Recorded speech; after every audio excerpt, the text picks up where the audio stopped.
2:1 के हिसाब से कांग्रेस को सीट मिली, 2:1 के हिसाब से सीपीआई सीपीएम को सीट मिली। विधानसभा में तो इस बात का ध्यान रखेंगे ना कि आपका स्ट्राइक रेट अच्छा है तो सीटें ज्यादा मिलेंगी। बिल्कुल। मेरे साथ हैं कॉमरेड दीपांकर भट्टाचार्य जी, जिनकी पार्टी का बहुत ही बढ़िया परफॉर्मेंस लोकसभा चुनाव में रहा है। इससे बात करते हैं। आपका पार्टी का बहुत बढ़िया परफॉर्मेंस रहा है, स्ट्राइक रेट इंडिया गठबंधन में सबसे ज़्यादा रहा। आप पहले मांग कर रहे थे 8-9 सीटें, आपको लगता है कि उतनी सीटें मिली होती तो और ज़्यादा आगे जाता इंडिया गठबंधन? बिल्कुल। देखिए, जब भी स्ट्राइक रेट की बात आती है तो मुझे यही लगता है कि स्ट्राइक रेट तो तब जा करके कारगर हो पाएगा जब आपको खेलने के लिए कुछ ओवर भी मिले। आपको एक ही ओवर खेलने के लिए मिलेगा, 4 गेंद खेलने के लिए मिलेगा, तो आप कितना कर पाइएगा। तो हमें लगता है कि स्ट्राइक रेट जो रिजल्ट के हिसाब से कहिए तो हमारा सबसे बेहतर, सीटों के आवंटन के हिसाब से कहिए तो हमारा स्ट्राइक रेट सबसे कमज़ोर। 2:1 के हिसाब से कांग्रेस को सीट मिली, 2:1 के हिसाब से सीपीआई सीपीएम को सीट मिली, 3:1 के हिसाब से राजद को सीट मिली और माले को 4:1 के हिसाब से सीट मिली। तो ये खैर अलग बात, हम लोगों ने इसको अभी बहुत चुनाव में मुद्दा नहीं बनाया क्योंकि हमारे सामने पूरे देश की लड़ाई थी, बड़ी लड़ाई थी। तो आगे चल के जरूर इस पर सोच। विधानसभा में तो इस बात का ध्यान रखेंगे ना कि आपका स्ट्राइक रेट अच्छा है तो सीटें ज़्यादा मिलेंगी। बिल्कुल। आप लोगों को भी सोचना है, तय करना है। बिहार विधानसभा के चुनाव के बाद भी यही आवाज़ उठी थी, लोकसभा के बाद भी यही आवाज़ उठ रही है। हम उम्मीद करते हैं कि आगे चल करके और बेहतर तर्कसंगत सीटों का आवंटन हो पाएगा। इस चुनाव में उम्मीद के अनुसार परफॉर्मेंस नहीं रहा इंडिया गठबंधन के बाकी दलों का, क्या मानते हैं कारण? अब इसकी समीक्षा करने की ज़रूरत है अभी, इसलिए हमें लगता है कि बैठ करके बात करनी होगी। कुछ चीज़ें जो दिखती है वैसे ही, जैसे सिवान की सीट हमें तो बिल्कुल भरोसा है कि अगर वो सीट माले को मिलती वो बिल्कुल हम लोग जीत सकते थे।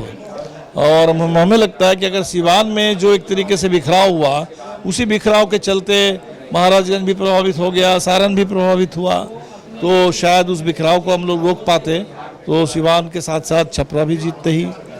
इसी तरह पूर्णिया को लेकर के जो पूरा एक माहौल बना, उसमें हमें लगता है कि बहुत समय की बर्बादी, बहुत ऊर्जा की बर्बादी और ले दे करके माहौल बहुत ख़राब हुआ और शायद इसका असर कहीं आपके अररिया, सुपौल, मधेपुरा तक चला गया होगा। तो ऐसी कुछ चीज़ें हैं जो बिल्कुल अवॉइड करने लायक थी। शेष तो और कैंपेन स्ट्रैटेजी, कैंपेन चुनाव में कैंडिडेट तय करते करते सीटों का आवंटन तय करने में बहुत समय लग गया, बहुत देर हुई। थोड़ा और पहले से कर पाते, थोड़ा समय मिलता। तो ऐसी चीज़ें हैं, बैठ करके हम लोग बात करेंगे। तेजस्वी यादव ने पूर्णिया में कह दिया कि या तो इंडिया गठबंधन को वोट दो या एनडीए को, इससे लगता है कि असर पड़ा? खैर, उनका कहना था कि उनके कहने का मतलब ये नहीं था, लेकिन अब जो भी हो, कुल मिला के जो परिणाम आया है उससे तो बिल्कुल साफ दिख रहा है कि वहाँ जनता ने इसको पसंद नहीं किया। दीपांकर जी, अभी पूरे देश में बीजेपी का परफॉर्मेंस अच्छा नहीं है, खासतौर पर यूपी देखिए, उसकी वजह से बीजेपी को बहुमत नहीं मिल पाया। क्या संदेश है जनमत का? ये तो जब पूरे देश में, बल्कि आप कह लीजिए कि एक आध राज्य अगर छोड़ दिया जाए, जैसे कुछ लोग उड़ीसा आंध्र की बात कर रहे हैं, तो उड़ीसा और आंध्र में विधानसभा का भी चुनाव था और हो सकता है विधानसभा चुनाव और लोकसभा चुनाव मिला करके एक ऐसा वैक्यूम था कि वहाँ भारतीय जनता पार्टी को उसका फ़ायदा मिल गया।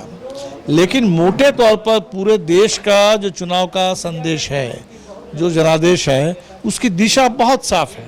वो भारतीय जनता पार्टी के खिलाफ, मोदी को सत्ता से बेदखल करने के लिए, और उसका सबसे बड़ा सबूत अगर किन्हीं को चाहिए तो बंगाल, उत्तर प्रदेश, उसके बाद महाराष्ट्र, उसके बाद बंगाल को भी आप देख लीजिए कि वहाँ ऐसा नहीं कि बंगाल सरकार से लोग बहुत खुश हैं। 13 साल से सरकार चल रही है, सरकार से लोगों की नाराज़गी है, बावजूद इसके लोकसभा का चुनाव है और लोगों ने भारतीय जनता पार्टी जो सोचती थी कि 18 सीट पिछली बार लाए, इस बार कोई कह रहा था 22, कोई कह रहा था 30, और वो बिल्कुल 12 सीट के साथ संतोष करना पड़ा। तो हमें तो लगता है मोटे तौर पर पूरे देश का ही चुनाव का जो परिणाम है वो भाजपा के खिलाफ है दिशा, और बावजूद इसके संख्या जिस तरह से रह गई उससे शायद एनडीए की सरकार बन जाएगी। लेकिन जो दबाव है जनादेश का, ये दबाव सरकार के ऊपर रहे, संसद के अंदर भी रहे, बाहर भी रहे, और हम तो कहेंगे कि नीतीश जी के ऊपर भी ये जिम्मेदारी है। अगर वो एनडीए के साथ ही रहते हैं तो रह सकते हैं, जैसे वो बार बार कह रहे हैं इधर उधर नहीं करेंगे, वहीं रहेंगे, तो जहाँ भी रहे ना भरोसा है उनकी बातों पर। वो अलग बात है। हम उससे ज़्यादा दूसरी बात कह रहे हैं कि अपने मुद्दों को तो ना छोड़े। जो उनके मुद्दे रहे हैं इतने दिनों से कि बिहार के लिए विशेष राज्य का दर्जा चाहिए, जाति आधारित जनगणना चाहिए, आरक्षण का विस्तार चाहिए, तो कम से कम अपने मुद्दों का साथ ना छोड़े। इधर उधर करेंगे नहीं करेंगे वो अलग बात, लेकिन कम से कम अपने मुद्दों को ना छोड़े, ये हम कम से कम उम्मीद करेंगे। नीतीश कुमार से कहते थे कि तीनों सी के साथ जीरो टॉलरेंस, ना कम्युनलिज्म, ना क्रिमिनलाइजेशन और ना ही कोई आपके करप्शन, तो कम से कम इस पर अमल करें। तो हम यही उम्मीद करेंगे कि नीतीश जी हो या चंद्रबाबू नायडू हो, उनके ऊपर इस समय बड़ी जिम्मेदारी है, तो अपने उस पर कायम रहें। नीतीश कुमार से अभी भी उम्मीद है कि पलटी मारेंगे, इंडिया गठबंधन को मौका मिले? उस पर हम बात ही नहीं कर रहे हैं। वो नीतीश जी को भी पता है कि नहीं, हमको नहीं पता कि वो कल क्या करेंगे, वो आज उनको भी पता है कि नहीं, ये भी हम नहीं जानते। इसलिए उस पर हम बात नहीं करेंगे। हम इतनी बात करेंगे कि एक जिम्मेदार नेता है, बिहार के बहुत पुराने लंबे समय के नेता हैं, देश के भी नेता हैं। लोग बहुत दुखी हैं उनको देख करके, जो बर्ताव भारतीय जनता पार्टी ने उनके साथ किया। और हो सकता है कि चुनाव में नीतीश जी को एक सहानुभूति का भी वोट मिला हो, जो जदयू का बेहतर प्रदर्शन दिख रहा है। हो सकता है कि इसमें जनता के अंदर नीतीश जी के प्रति एक सहानुभूति और भारतीय जनता पार्टी ने जो बर्ताव किया नीतीश जी के साथ, इसके खिलाफ एक जनता में नाराजगी, एक गुस्सा वो भी प्रकट हुआ होगा। जिस तरह से प्रधानमंत्री के पैर छू के आशीर्वाद दे रहे हैं, ये तो आप पता नहीं क्यों कर रहे हैं, करना नहीं चाहिए बिल्कुल ही। ये किसी कर्टसी में नहीं आता है, क्यों कर रहे हैं अब ये कहना बड़ा मुश्किल है। बिहार की अस्मिता अभिमान के लिए, स्वाभिमान के लिए, मतलब अभी लोगों को तो ठीक नहीं लग रहा है। लोगों को तो ठीक नहीं लग रहा है कि एक समय में नीतीश जी बिहार के स्वाभिमान की बात करते थे, सब कुछ करते थे, तो आज क्यों ऐसा कर रहे हैं ये मैं नहीं कह सकता।